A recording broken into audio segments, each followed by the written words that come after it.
આજે ફરીવાર વહેલા ઉઠી ગયા આપણે, કારણ કે આજે ફરીવાર ટ્રેનિંગમાં જવાનું હતું. વહેલા ઉઠીને આપણે બેસી ગયા ભાઈ ચા નાસ્તો કરવા માટે. ચા નાસ્તો કર્યા પછી આપણે લગર વગર રેડી થઈ ગયા, કારણ કે ગરમીમાં આપણે ખુલ્લા કપડાં પહેરવા હતા, બહુ વ્યવસ્થિત તૈયાર થવું ન હતું. અને તૈયાર થઈને પછી આપણે ફાઇનલી પહોંચી ગયા આપણા ટ્રેનિંગ સેન્ટર ઉપર. ટ્રેનિંગ સેન્ટર ઉપર પહોંચ્યા પછી આપણે ભાગ્યા આપણા રજિસ્ટ્રેશનના ટેબલ ઉપર, જ્યાં રજિસ્ટ્રેશન કરવું જરૂરી છે. અને ભાઈ આજે આપણે ચા નાસ્તો નહોતા કરવાના, કારણ કે આપણે ઘરેથી ચા નાસ્તો કરી ગયા હતા. અને ચા નાસ્તામાં ભાઈ આજે ઉપમા અને ચા હતી. ત્યારબાદ ભાઈ ચા નાસ્તો કરીને બધા ગોઠવાઈ ગયા ભાઈ પોતપોતાના રૂમમાં ટ્રેનિંગ લેવા માટે. ટ્રેનર સાહેબો ખૂબ સરસ મજાની આજે ટ્રેનિંગ આપી.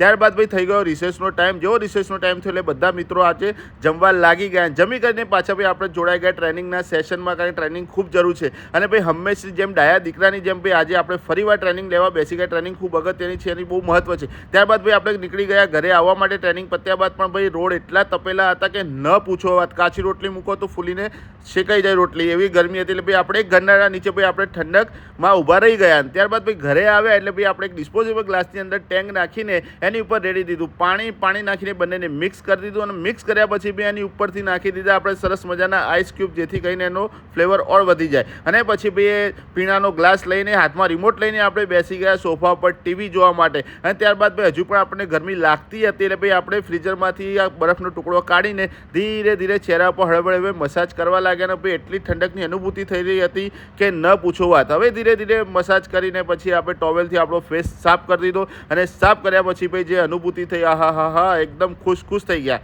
અને ભાઈ આજે રાત્રે જમવામાં હતો સરસ મજાનો પુલાવની અંદર ભાઈ લાલ સૂકા મરચાં અને તમાલપત્રનો વઘાર કરેલો હતો. ને એની અંદર ભાઈ આપણે સરસ મજાના સોયા ચંક્સ નાખી દીધા હતા. તમે જોઈ શકો છો નાના નાના સોયા ચંક્સ નાખેલા છે. અને એની સાથે ભાઈ સુમેળ કર્યો હતો આપણે ભાઈ સરસ મજાના બટાકાનો. અને ભાઈ તમે ચોખા જોઈ લો, એકદમ ખીલેલા લાગી રહ્યા છે. અને ભાઈ આપણાથી રહેવાય નહીં એટલે આપણે ફટાફટ એનો લઈ લીધો બાઇટ. અને બાઇટ લીધા પછી તો આહા મોઢાની અંદર તો જાણે સ્વાદની પિચકારીઓ છૂટી હોય, આહા મજા આવી ગઈ. અને ત્યારબાદ ભાઈ જમ્યા પછી આપણે રાબેતા મુજબ બેસી ગયા ભાઈ વજ્રાસનમાં, જેથી કરીને ખાવાનું ડાયજેસ્ટ થાય. અને સાથે સાથે આપણે કરી દીધો મોબાઈલ સ્ક્રોલ. અને મોબાઈલ સ્ક્રોલ કર્યા પછી ભાઈ આપણે સુવાનો ટાઈમ થયો. આપણે રૂમની લાઇટ બંધ કરીને સુવા તરફ પહોંચી ગયા. અને ભાઈ આજનો વ્લોગ અહીંયા સમાપ્ત કરી. આવજો, ટાટા, બાય બાય.